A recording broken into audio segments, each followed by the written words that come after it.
Goeienaand en baie welkom by nog 'n episode van Praag TV. As jy nog nie op die kanaal ingeteken is nie, maak gerus so deur op die knoppie te klik, as ook op die klokkie sodat jy kennisgewings van toekomstige video's mag ontvang. Nou, vanaand se onderwerp is die Wes-Kaap boer demografies agteruit. Nou is dit so dat die Wes-Kaap is die een deel van die land wat nie deur die ANC regeer word nie. En dit skep die indruk van 'n welvarende provinsie waar noem dit maar die blankes en die breinmense nog in beheer is. Maar as mens so kyk na die tanende demografie van daardie twee bevolkingsgroepe, dan is dit dalk iets wat nie vir altyd gaan hou nie. En dan is dit ook so dat ek dink die mense in beheer in die Wes-Kaap, waaronder ook die burgemeester van Kaapstad, hulle gee nie eintlik om hoe die demografie van die Wes-Kaap lyk nie.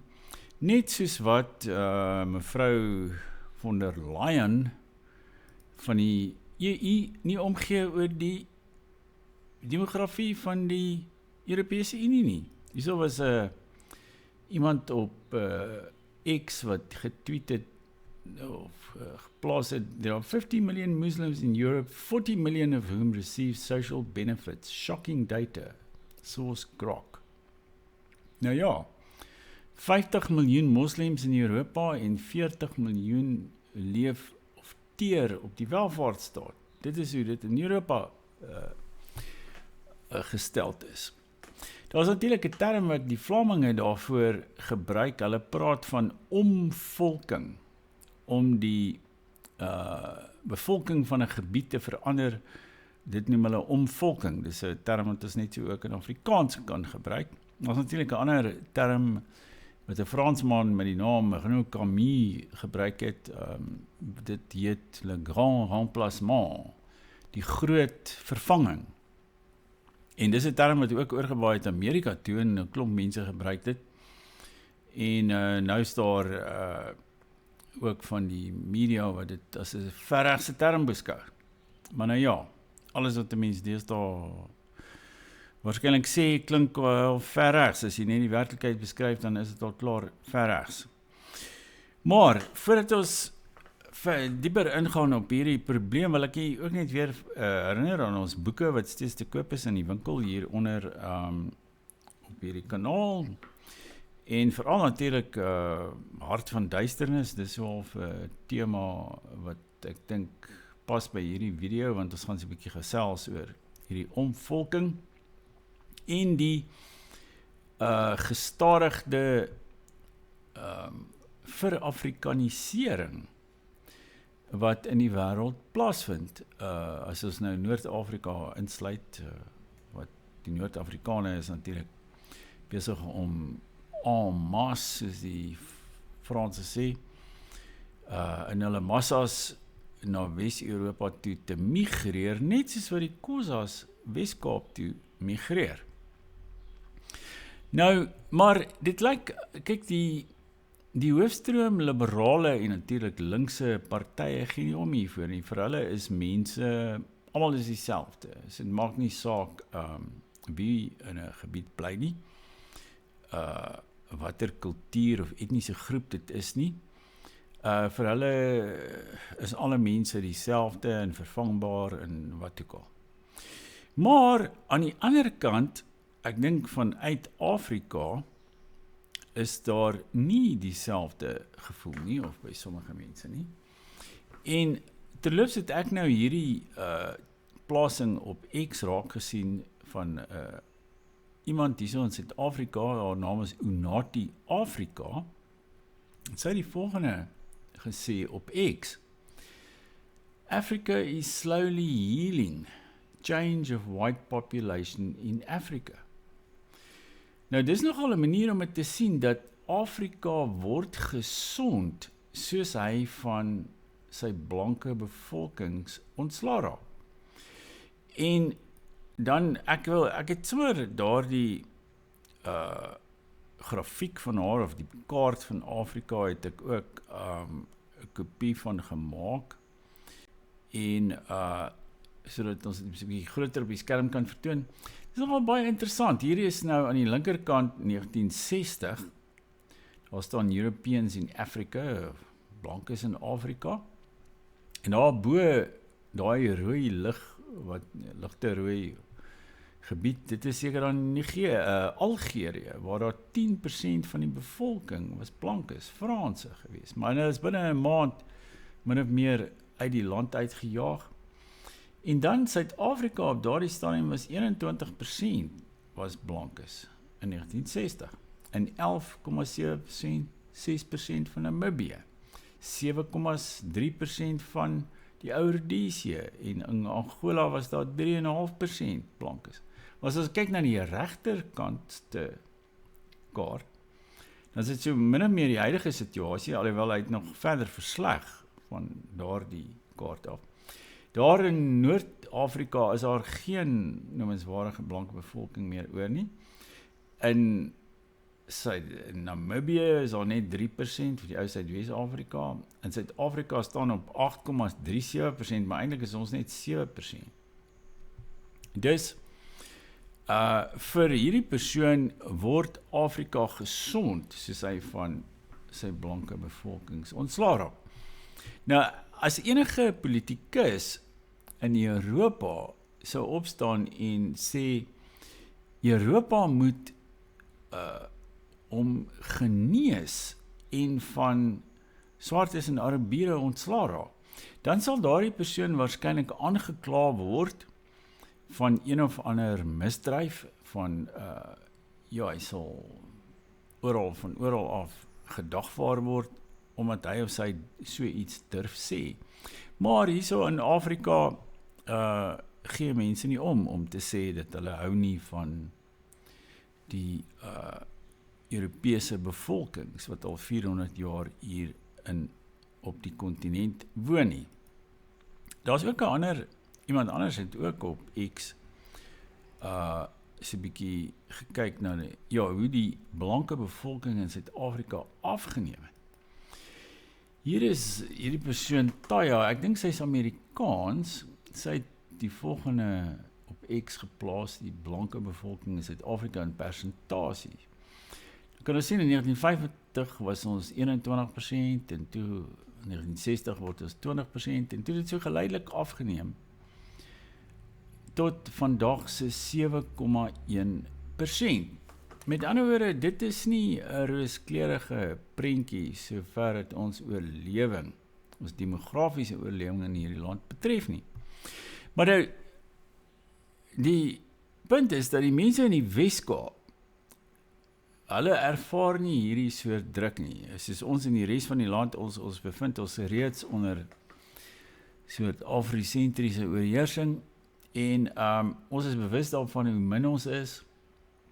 Dikwels as ek so in die verkeer sit in die oggend, dan kyk ek so rondom my en dan is ek die enigste persoon met sal dit maar so met blou oë in die hele William Nicol Rylaan. Nou maar soos ek gesê het, die mense in die Weskaap, vir hulle gee nie eintlik om hoeveel mense is daarheen migreer nie. Hier is die burgemeester van Kaapstad. Sy naam is meneer Jordan Hill Lewis.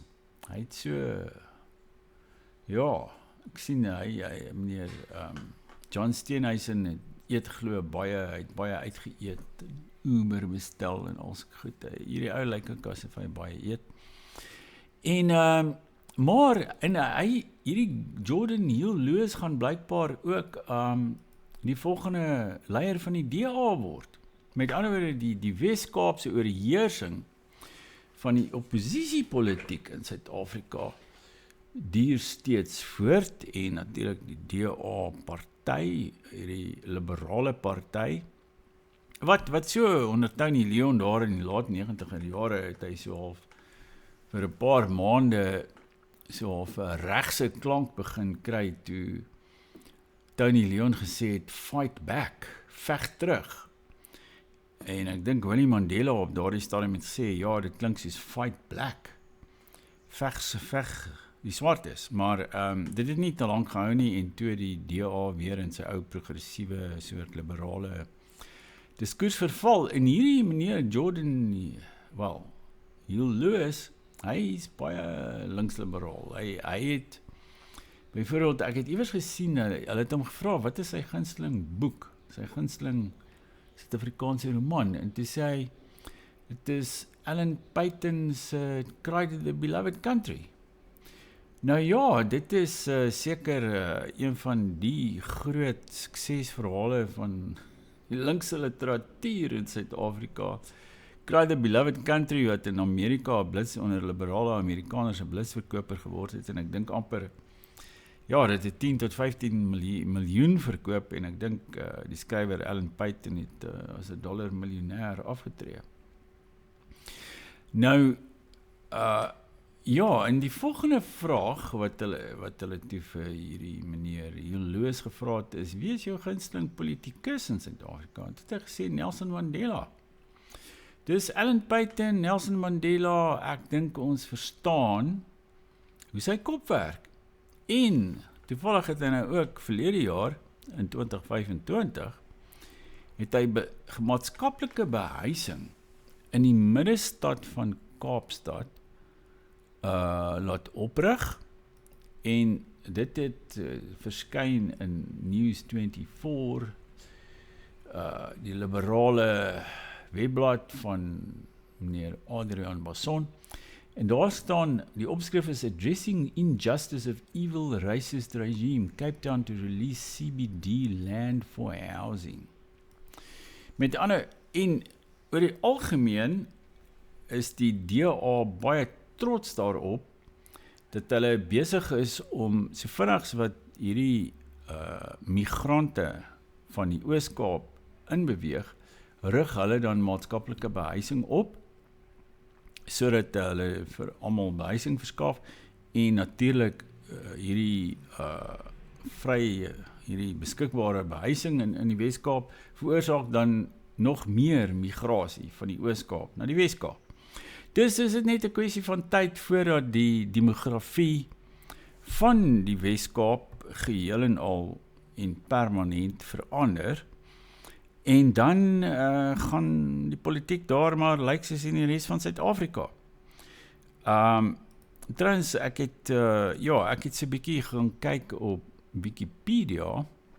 Hier is eintlik die Engelse Wikipedia wat ek in Afrikaans vertaal het, maar die Afrikaanse Wikipedia se syfers was bietjie agter, hulle was in 2016. Hierdie is nou 2022 se die bygewerkte sensus opname.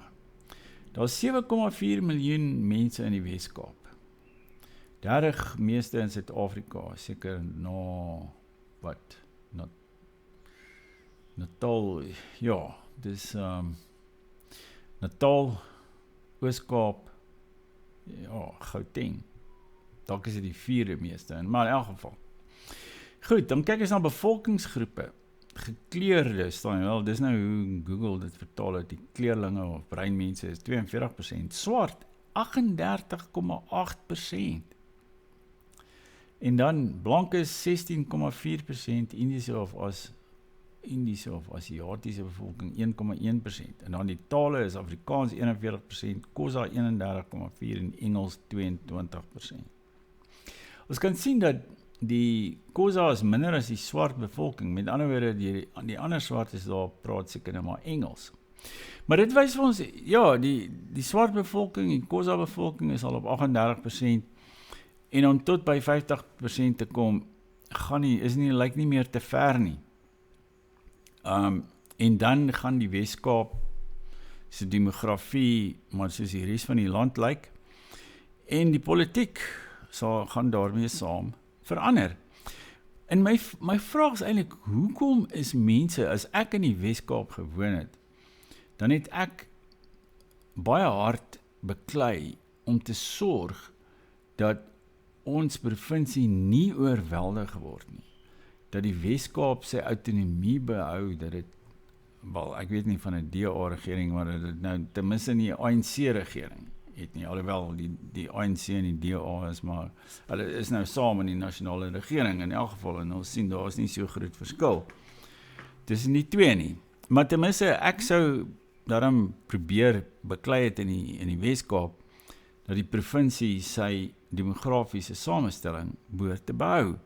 Maar dit lyk asof dit daar net soos in Wes-Europa die geval is van laat Gods water maar oor Gods akker loop. En die demografie in Wes-Europa is besig om ook baie vinnig te verander. En daar is 'n gevoel van, daar is nou van hierdie meer patriotiese of regse partye, noem hulle wat jy wil, wat dit sterk probeer teenstaan. Maar die media en die gevestigde partye, hulle beskou dit as onnodig om migrasie te probeer stuit. En natuurlik is hulle besig om allerlei wetgewing toe te pas, dat jy mag nie eers meer, veral natuurlik in Brittanje, onder Keir Starmer, mag jy nie eers meer sê dat jy gekant is teen immigrasie nie, want dit word as rassisties beskou, en mense word nou tot aangekla en tot tronkstraf gevonnis in Brittanje, as hulle self net hoegenaamd uitspreek teen immigrasie, het sy wettig of onwettig. Dus ons sit hier, daar's vir my 'n baie sterk ooreenkoms tussen Wes-Europa en die Wes-Kaap. Die mense daar is in 'n soort gemaksone, hulle is nog in beheer, hulle is nog aan bewind, die Wes-Kaap se paaie en hospitale lyk 'n bietjie beter as in die res van die land. En dit sis mense, en hulle voel nie wat, ons is gemaklik. Jy weet, al daai slegte dinge wat in die noorde van die land aangaan, die verskriklike korrupsie en die verval van die paaie en infrastruktuur, dit gaan nie tot die Wes-Kaap deurdring nie. Maar ek is bevrees, as die bevolking verander, en dit is ook 'n argument natuurlik sterk wat die mense in Europa en selfs in Noord-Amerika en Amerika self teekom. As die bevolking verander, dan verander die kultuur en die gewoontes en die regeerstyl en alles daarmee saam. En ongelukkig dink ek dit is wat met die Wes-Kaap gaan gebeur, tensy daar nou een of ander wonderwerk plaasvind. Maar ek dink dit is klaar 'n uitgemaakte saak dat waarskynlik dat meneer Jordan Hill-Lewis vir John Steenhuisen gaan vervang. En hy gaan dan, ek dink op die oomblik is John Steenhuisen was die Afrikanerse politieke leier ook, of van die party waarvoor die meeste Afrikaners stem, en Jordan Hill-Lewis gaan die nuwe Afrikaner leier word. Hy gaan staan waar, ek weet nie, Hertog Malong verwoerd, stryd om B.W. Botha, wie ook al, waar hulle eers staan nou Jordan Hill-Lewis. En hy gaan die volk verder op die pad lei na demografiese ondergang. Nie net die Afrikaners natuurlik nie, maar ook die Engelssprekende blankes daar in die Weskaap, hulle gaan dit ook aan eie baas begin voel, maar miskien is hulle ryker, of miskien is hulle meer gekussing teen die demografiese omwenteling wat gaan kom. Maar dit is seker dat dit gaan kom, en ek dink ons moet dit daaroor besin, en ons moet 'n bietjie dink, wat is die oplossing daarvoor? Ek dink, op tans sien ons nog, die Weskaap is 'n soort toevlugsoord vir baie van ons. Jy kan sien toe gaan, en dan kom jy weg van, in 'n mate, sekere van die meer negatiewe elemente in die res van Suid-Afrika. Maar hoe lank gaan dit nog so wees? En natuurlik is daar ook erge misdaad reeds in die Weskaap. En ek weet nie, kyk, die middestede van Johannesburg, Pretoria, Durban, al die plattelandse dorpe, waar ook al, oos in die Wesrand, lyk maar haglik. Terwyl Kaapstad lyk nou nog so 'n bietjie beter, maar ek was so 'n rukkie terug, so 'n jaar of 2 gelede, was ek in die middestad van Kaapstad, so vir 'n dag of 2 rondgekuier. Ja, dit gee my nie baie lekker gevoel daar nie. Ek kan sien dat die proses wat om hierbo afgespeel het, gaan eintlik daar ook gebeur met en waarskynlik met meneer Jordan Hill-Lewis se goedkeuring. Hy wil ook dat die middestad van Kaapstad meer multikultureel raak en jy weet meer lewendig, jy weet dat daar so straatpartytjies is of jy weet veral ook straatsmouse. Die straatsmouse het die middestad van Johannesburg doodgemaak.